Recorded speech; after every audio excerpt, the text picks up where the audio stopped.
মাগুর মাছের বাচ্চা লাগলে আমাদের এই কন্ট্যাক্ট নাম্বারে ফোন কন্ট্যাক্ট করবেন, মাগুর মাছের বাচ্চা পেয়ে যাবেন।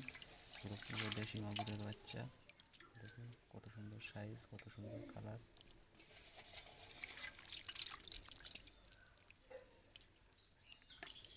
লাগলে বলবেন, দেওয়া যাবে।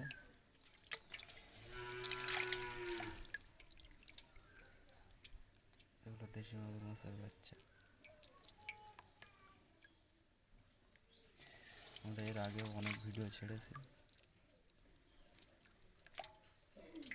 আমাদের এখানে দেশি মাগুর, শিং, কই, ট্যাংরা, গুলশা সবই পাওয়া যায়। কারোর লাগলে আমাদের কন্ট্যাক্ট নাম্বারে কল করবেন, মাছ পেয়ে যাবেন।